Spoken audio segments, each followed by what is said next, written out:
Hi there YouTube, and welcome to a new tag video. This is the old books tag, and I was tagged by Celia, and originally it was a tag by Books and Pieces, and I'll be linking to both of those in the description below. So I'm in the shed because there's going to be a scavenger hunt element to this video, because I'll show you why in a minute, but the notion of old books leads to sort of two elements of scavenger hunting. One is inside my own brain, which I'll come to, and the other is the nature of how my books are sort of stacked. So those of you who may have witnessed my bookshelves tour video, which is called A Trip Round My Diffuse Library, may remember that I have to keep my books in the shed because there's no shelving space in my house. And this is the sort of the chaos of my library, such as it is. So the two scavenger hunt elements are, so if we go here, for example, this is sort of like archaeological strata of my books, in that the books at the back, which are sort of arranged properly, are the books that I first read many years ago. And these ones at the front that are just sort of stacked fairly randomly are more recent reads. So there's the scavenger hunt element of me trying to sort of find a book amongst this chaos. There's also the scavenger hunt of I really only now these days read 21st and 20th century fiction. So the old stuff, such as it is going to be this stuff at the back, like here. And it's not immediately obvious where they are. I have a rough idea of the sort of organisation of the various shelves. Like, that's women's fiction, that's old stuff. Can't see what's there. All of this stuff is sort of newer novels. It's a newer bookshelf, so I don't think I'm going to be using that stack very much to help us with this this today. So that's why this is sort of gonzo style, and I apologise now for the handheld, moving, vertiginous camera work. One advantage is you won't have to see my ugly mug very much on this video. Okay, on with the show. Have you ever bought a book that was made before you were born? The physical book, not the text. Okay, so this is my shelf of ye olde stuff. I don't know if you can see there. I've got two, look at this, beautiful old Penguin style covers, and I wish they still did them like this, instead of the crappy details from pages that they did, that they do now, which I've talked about in my book covers video. Okay, so let's have a look inside and see what the publishing dates of these are. I'm fairly sure they both predate me. This is Andre Gide, Straight as the Gate. What have we got here? Alright, so first printed 1909, but this is obviously that version. 1954 reprinted. Okay, so that is the leader on the board. Can the Napoleon of Notting Hill by G.K. Chesterton, a very funny book by a very funny writer, can that challenge 1954? And wow, 46. Yay, we have a leader. Okay, so I'm going to have one more, because this looks like quite an old edition of Dostoevsky's The Possessed, which I obviously bought second hand. Originally it was priced at 10 shillings and sixpence, so it predates Decimal, which is 1973, but I don't know how old this edition is. Oh wow, look at that. We've got a picture of the great man himself. 70p, so 10 shillings and sixpence. It's gone to 70p in the charity shop. Right, what do we got here? Oh no. Well, the afterword copyright is 1962, so that's well after. Oh, this is actually an American book, interestingly. Okay, well that certainly doesn't challenge, and I don't think I've got anything significantly older. Not going to beat 46 or whatever it was. Okay, so that's question one. Question two. Which books on your shelves takes place in the oldest time period? Okay, so when they say taking place in the oldest time period, that implies it has to be fiction. I suppose unless it's some sort of historical record, which I wouldn't have anyway. So for this I need my science fiction section, and I can't remember where that is. Might be this shelf. So moving these ones out the way. Is that science fiction? No, that's Jean-Paul Sartre. Is this science fiction? Ah, yes, here's my science fiction section. Okay, so let's just move these more recent books out the way. Now, oops, hopefully the book is here. It's not looking good. I don't have a very extensive science fiction set. Ah, wait a minute. No. I really hoped it was going to be here, which was Up the Line by Robert Silverberg, because a lot of the action of that time travel book takes place in ancient Greece. Curses. Rats. Okay. Need a plan B at this point. Oh, The Anatomist. Now that's... When does that take place? Not ancient Greece, I know that. 16th century Italy, huzzah! So we have an early leader, The Anatomist by Federico Andazar, can't pronounce his name. Matteo Colombo, the most famous physician in 16th century Italy, finds himself behind bars charged with heresy. Like his namesake Christopher Columbus, he has made a discovery of enormous significance to mankind. But whereas Christopher voyaged outward to explore the world and found America, Matteo looked inwards across the Mons Veneris and uncovered the clitoris, which is why he's banged up. I know I've done quite a lot of non-fiction reading about the history of anatomy. It's absolutely fascinating, all that stuff about how you could only use the remains of people executed because they weren't going to have Christian burials, and how obviously there's a whole body trade in sort of dead bodies that the surgeons wanted, and that Edinburgh was a centre of this.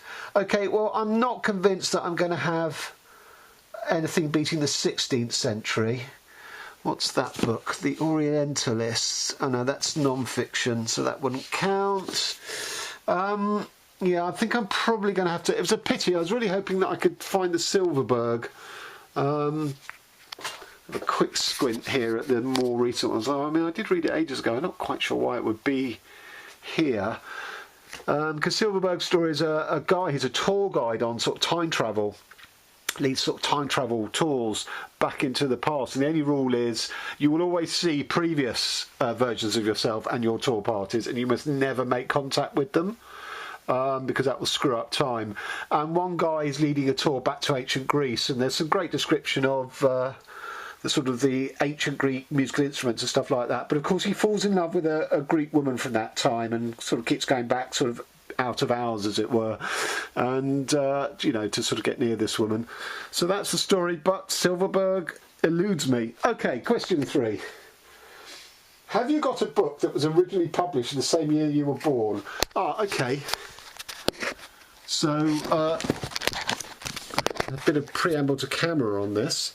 So, I was born in 1964, and I went online to Wikipedia to see what books were born there, and I have 3 of them, so I'm going to locate those 3. I doubt there'd be 1964 editions, but at least they should say that, you know, they were first published in 64. But 64 was a bit of a sort of a dreary year, in that one of the books that was published, which I don't own, is Milestones by Sayyid Qutb, who was an Egyptian cleric who was arrested in the crackdown on the Muslim Brotherhood after a failed coup in Egypt, and was executed. But his book Milestones is basically the text that has gone on to inspire both Al-Qaeda and ISIS and that sort of Wahhabism version of Islam. You know, not a great association for me to have, but it's typical because I'm born on the 20th of January, so that every 4 years my birthday is marked with an inauguration speech. So I've shared it with Trump, with 2 Bushes, with Reagan, probably Nixon. I mean, it's just so depressing.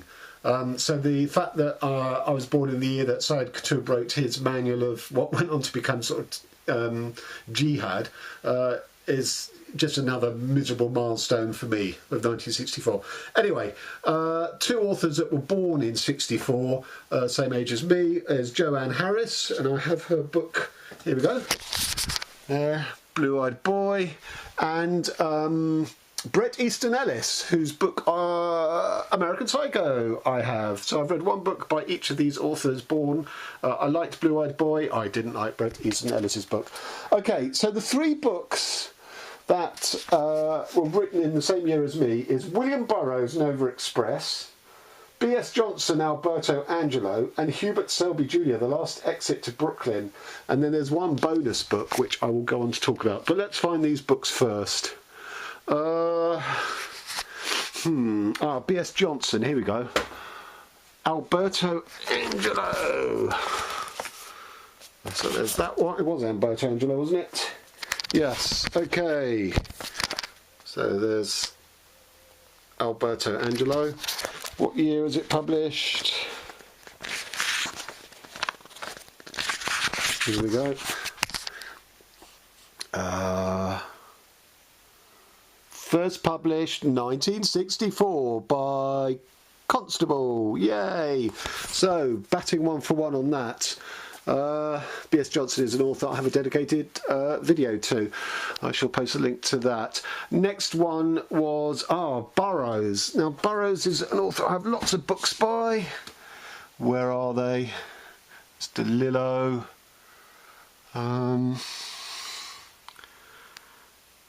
Not that one. Oh, curses. No.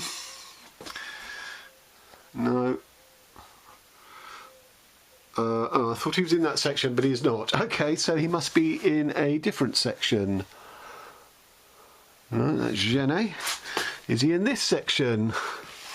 This is the scavenger element of which I spoke.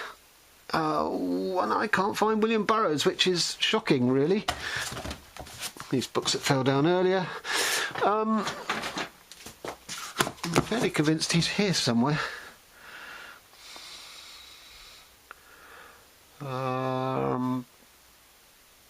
It's Faber McCune.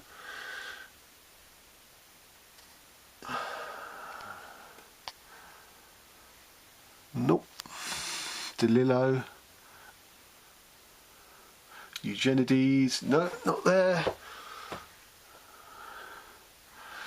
Not there.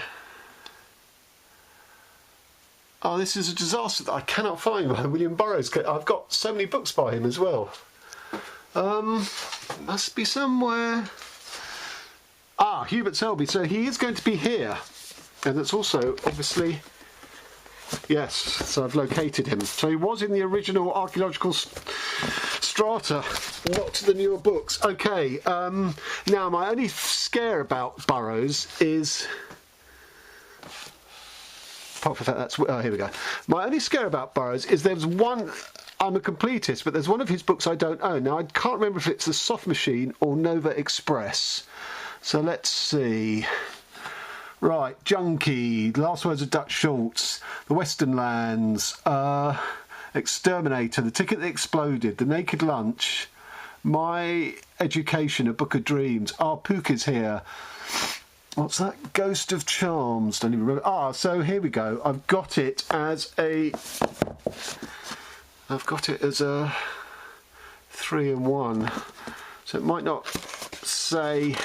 God, £6.96. Remember the days when a book that thick cost you just £7? Pay £7 for the bloody postage. Is it going to delineate the different publishing dates? Yay, here we go. So, how well you can see that. But anyway, The Wild Boys, 69. Nova Express, 64. Batting 2 for 2. Soft Machine, 61. And this copyright collection, 1980. Huzzah! And on the same shelf, because I did sort of read them at the same time, Hubert Selby Jr., The Last Exit to Brooklyn. Now this is quite an old... It's quite an old edition. I must have bought this second hand. Calder and Boyars, London. It says first edition, but you know, anyone could have written that. No publishing date. Oh, that's irritating. It says first edition, but can we take that as gospel? Don't know.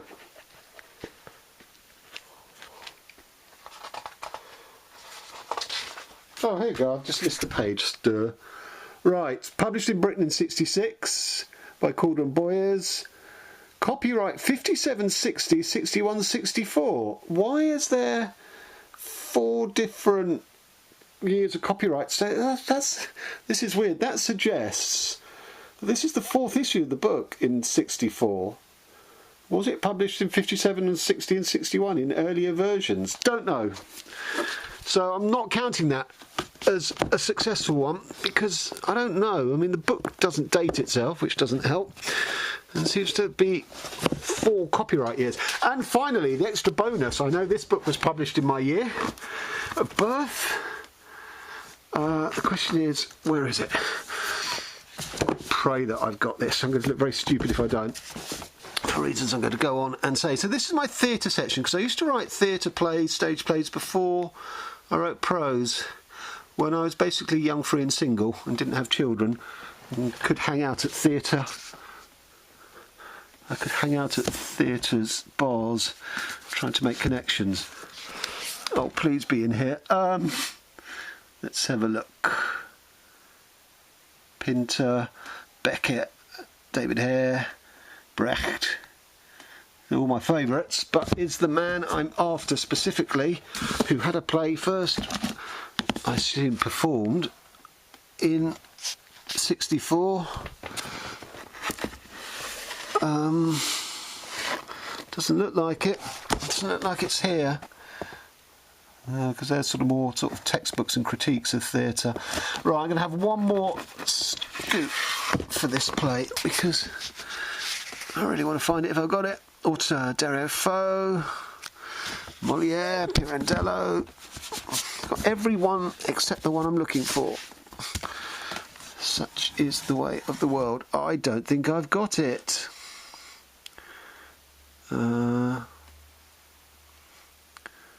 David Mamet, remember him?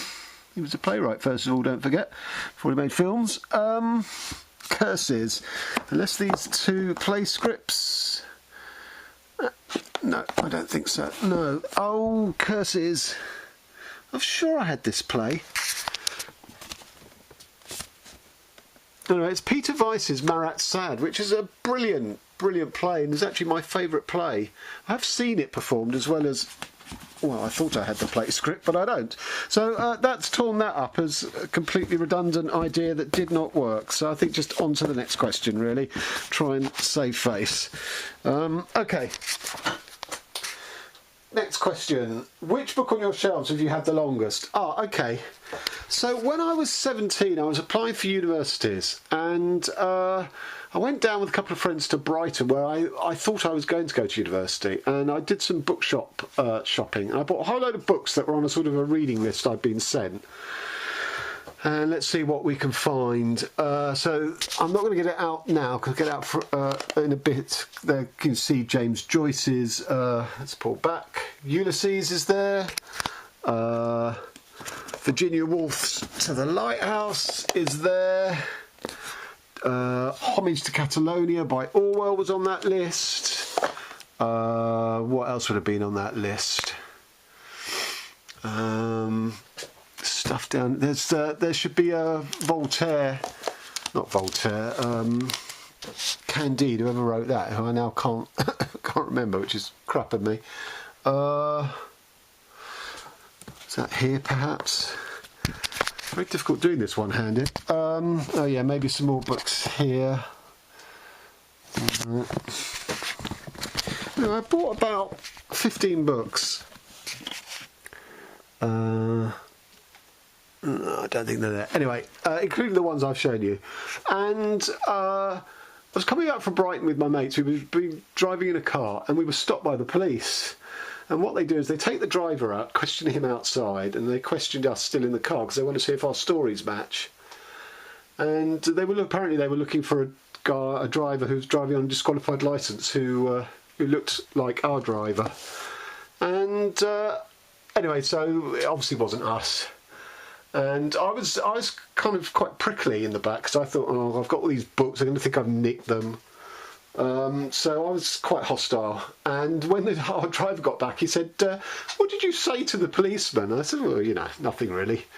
And he said, well, the message from the cops is, don't give attitude to them in the future. And what's amazing about that story is we had a couple of air rifles, which are sort of Americans call BB guns, in the boot, which we never even used. I didn't know they were there, but the police failed to discover them. That's how competent they were. Anyway, so those are the sort of the books I've had. I bought them at 17, and I ended up deferring my place at university to the next year, and ended up not going down to the one at Brighton. And I just never bothered to read most of those books. I have read Orwell's Homage to Catalonia, but I haven't read Jude the Obscure. That was another one on the list. I've never read that. I haven't read Candide, etc, etc. So I've sort of owned those the longest, since I was 17. Which book have you had the longest but never read, which is question 5? Well, this is where Joyce does come into play.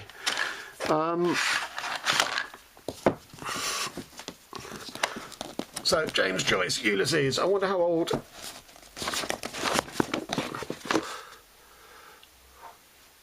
I wonder how old this edition is.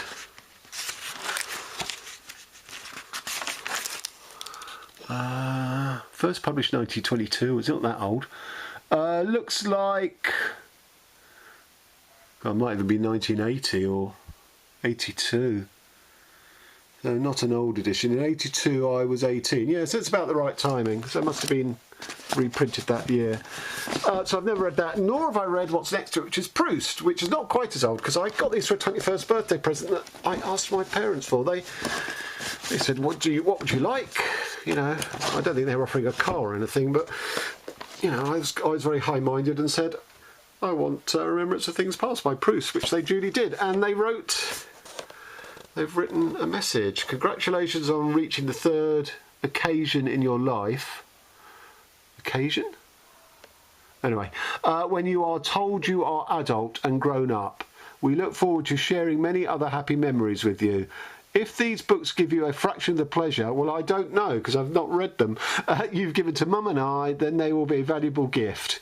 With all our love and very best wishes for your future, Dad. I wonder if my mum wrote a message in volume 2.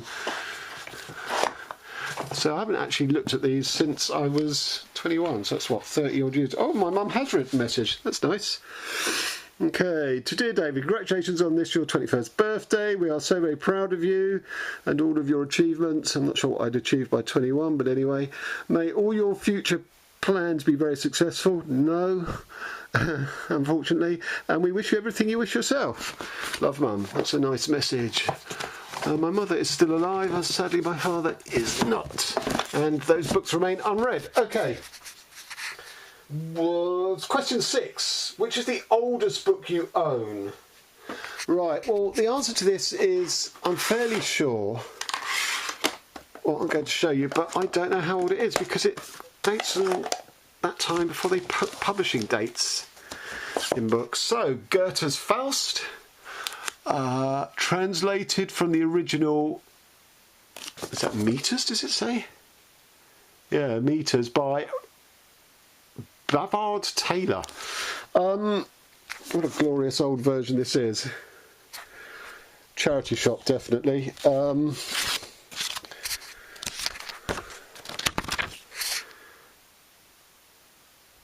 The Chandos Classics, Frederick Ward and Co, Bedford Street, London, Strand in London. But sadly, no publishing day. Publisher's preface, no date in that. This translation has the advantage of being the work of a poet of some repute who was a master of both English and German. Well, you'd hope so for a translator, and who had long studied Goethe's masterpiece, etc. No date. Translator's preface. No date.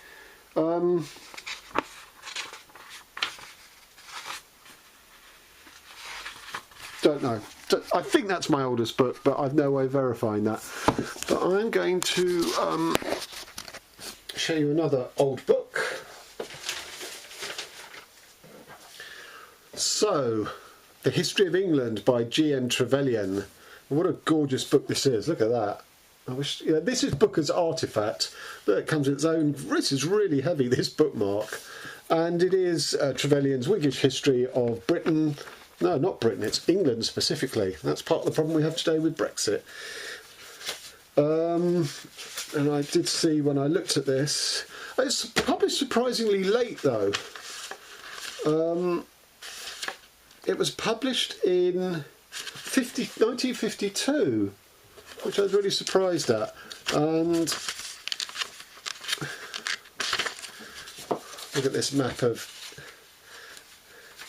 Celtic and Roman Britain. There's the, oh god, there's the, fiddly, there's the inlaid map. Now, of course, the Romans didn't conquer most of Scotland, which is why Scotland's been lopped off the map, and Ireland they didn't go into, as far as I'm aware. So this really is a book about England on the whole. I bought this book for my father, I assume his 70th birthday, I can't remember now. So he bought me one on my 21st and I reciprocated on his 60th or 70th, whatever it was. And I know he read this, which I haven't. And when he died, it came back into my possession. So it's not the oldest book I've read, but it is quite an old book. And finally, which book do you have that was written the longest time ago? Well, I think most people give the same answer to this. Which is Plato's Republic, which I do own. Where is it? Oh, I've got a... Right, we're on the move again. I do have a philosophy section. That's playwriting. It won't be there. That's Burroughs. Could it be here? Oh, Plato's Republic was another book I bought in that shopping spree in Brighton, but I have read it because it was one of my set texts in the university course that I did end up doing. No, it's not in that one. Oh God, I'm not going to be able to find Plato's Republic, I'm fairly sure. I do own it. I have read it. No, it's not going to be in there.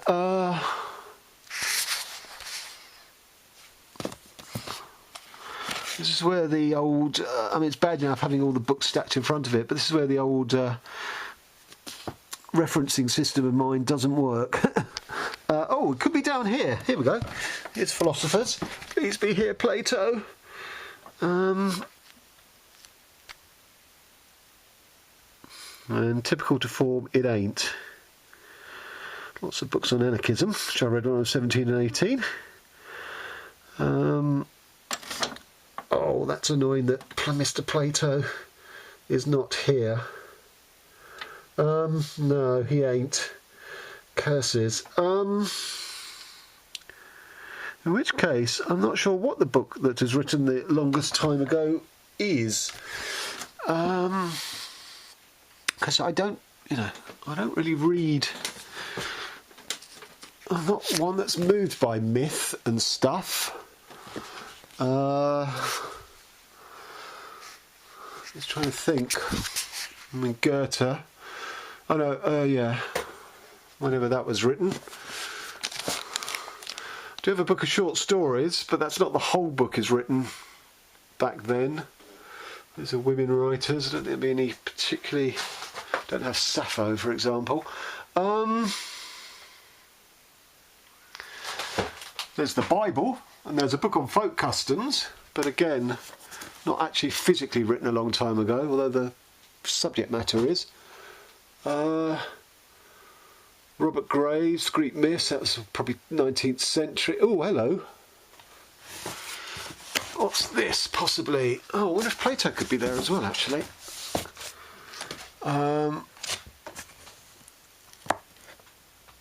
What had I spotted? Tales of Ancient Egypt. Of course, these books were all oral cultures, so it's not exactly short. Tale from 1001 Arabian Nights, again, oral culture. So I guess they do date back in terms of time, but when they were actually written, it was a lot later. They're actually way older than them being set down. So I guess we've got a choice of Tales of 1001 Arabian Nights, Kitto's very famous book on the Greeks, but that's non-fiction and not written particularly long time ago. Yeah, so I guess it's going to be Tales of 1001 Nights. Plato would have won, but I can't find him. And finally, just to round this off, another book. So the Trevelyan here, I don't keep in my library down here because this is a shed and I'm never fully trustworthy of the climatic conditions in here, and it's the best place for books. So I keep the Trevelyan and this upstairs. William Burroughs' Naked Lunch. Now this is a first edition paperback, that is, obviously. And look, he signed it. Obviously not to me, because this is from before I was born. What year is this? 59. So 5 years before I was born. And friends of mine bought this at an auction for me because they knew I was a big Burroughs fan. So it comes with its sort of provenance proving contents thing. And they've asterisked it. I'm going to read what it says. Lot 138, Naked Lunch, New York Grove Press, Evergreen Black Cat, 1966. Oh, curses, because that means it is not as old as me. Damn. 12th PTG, printing, 1977. Don't understand. Signed and briefly inscribed by Burroughs on the title page. SI, slightly used copy, very good. Okay, let's go back and look at what the date is. It can't be a first edition if it's 77. It is Grove Press, Inc., New York. It says, the copyright was 59. Duh. This edition was 66. Okay. 12th printing, 77. Does that mean this is the 12th printing? I don't know. But it's signed by William Burroughs. I'm just going to show you that again. There you go. So that's my old books. I'm not really a collector. And I'm not even a reader these days, because I say I read 20th and 21st century fiction mainly. So this was always going to be a challenging one, but I enjoyed it because I enjoyed the scavenger hunt element of it. Because I had to go back and think back to my youth and sort of 17, 18 and what books did I buy. And then also the scary thing of, you know, where are they in this Heath Robinson system that I have. I'm still sort of casting around for any last minute entries that could qualify, but I don't think there are going to be any. No. Okay, so I'm going to leave it there. So thanks very much to Celia for challenging me this, and it was a challenge, but one I greatly enjoyed. Till next time, thanks very much.